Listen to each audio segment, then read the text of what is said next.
It's 2 a.m. You're lying in bed. Your eyes are finally getting heavy. Your body is relaxed. And then, completely out of nowhere, your brain decides right now is the perfect time to remind you of something you said in front of everyone. In seventh grade, you cringe, alone, in the dark, over something that happened 10 years ago. And here's the part that makes it even worse.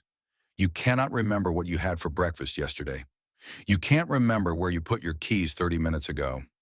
But that moment, that one specific, awful, unnecessary moment, crystal clear. Why does your brain do this to you? Why does it hold on to humiliation like it's the most important thing you've ever experienced? The answer is going to change how you think about your own mind. This video is about something every single person watching this has experienced. It doesn't matter how confident you are. It doesn't matter how successful you are. It doesn't matter how long ago it happened.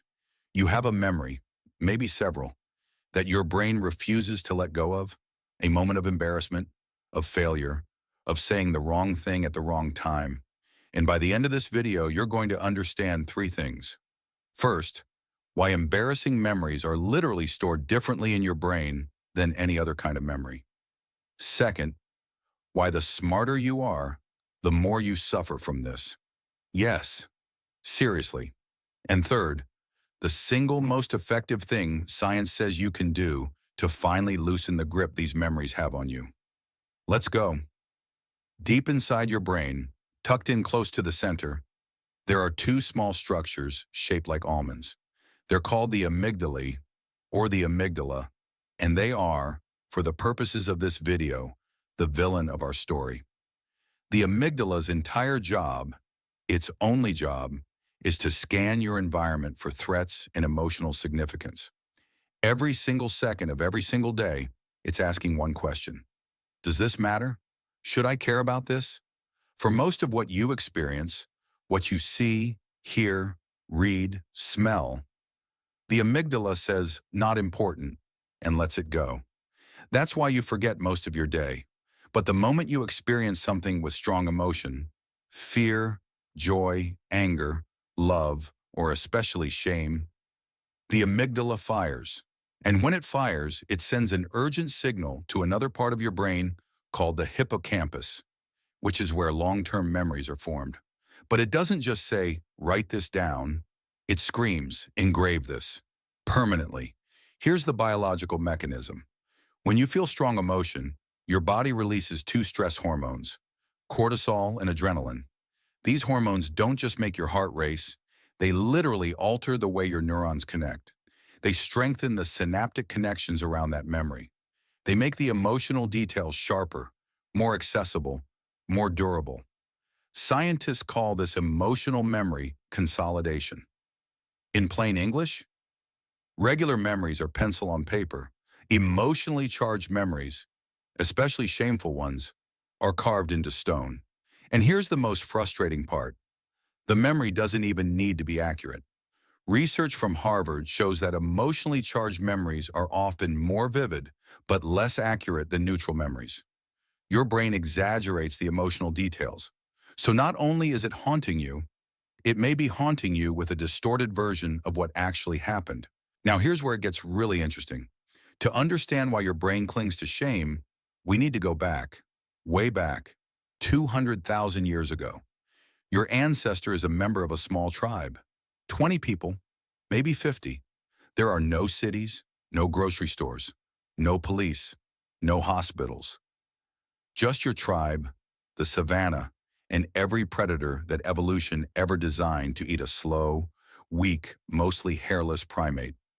In this world, being part of the group isn't a nice to have. It's the difference between life and death. One person alone on the savannah at night without fire and without weapons, dead within 3 days, maybe less. So your brain evolved one absolute iron rule. Do not get rejected by the group. Do not embarrass yourself so badly that people start to question whether you belong here. Because exclusion, social rejection, isn't just uncomfortable. In the ancestral environment, it was a death sentence. So what does the brain do? It treats social embarrassment the same way it treats a lion. It slaps a giant red warning label on that memory and says, remember this, study it, analyze it, figure out what you did wrong, and make absolutely sure you never do it again. Because in the ancestral world, your reputation was your survival. One humiliating act could cost you your place in the tribe, and your brain wasn't willing to take that risk. Here's the brutal part. That system, it's still running. Your nervous system has not meaningfully updated since the Stone Age. The social rejection alert that was designed to protect you from being abandoned in the savannah still fires when you say something stupid in a meeting. Still fires when you trip in front of people. Still fires when you cringe at something you posted online 3 years ago. Your brain doesn't know you're not in the savannah anymore. It just knows. Embarrassment happened. Protect against repeat. Store forever. Now here's something that might feel either comforting or deeply unfair, depending on how you look at it. The more intelligent you are, the more this tortures you. Not because smarter people make more embarrassing mistakes, but because smarter people have a more developed prefrontal cortex. The prefrontal cortex is what separates humans from most other animals. It's responsible for planning, self-awareness, predicting the future, and, this is the important one, mental simulation. It can ask, what did they think of me? It can model, how did I look from their perspective? It can loop. But what if they're still thinking about it? A highly developed prefrontal cortex is extraordinary for problem solving, creativity, and long-term thinking. But when you combine it with the amygdala's emotional alarm system, you get a brain that can replay a single embarrassing moment from 47 different angles at 2 a.m. in cinematic detail. Psychologists call this rumination, and studies show that people with higher verbal intelligence, people who are more articulate, more analytical, tend to ruminate more because their brains are literally more capable of constructing the internal narrative. They can write the whole screenplay of what everyone thought about me in vivid detail. So if you've ever thought, why can't I just let this go like other people seem to? It might not be a weakness. It might just be that your brain is very, very good at building stories. Okay? Now I want to tell you something that researchers at Cornell University discovered, and it is going to completely change how you feel about that memory. They ran a series of experiments. They had test subjects walk into a room wearing an embarrassing t-shirt. Then they asked those subjects, how many people do you think noticed? The subjects estimated that about 50% of the room saw it. The actual number? About 25%, half of what they thought. This is called the spotlight effect. We vastly overestimate how much attention other people pay to our mistakes. We overestimate how much they noticed. We overestimate how long they remembered.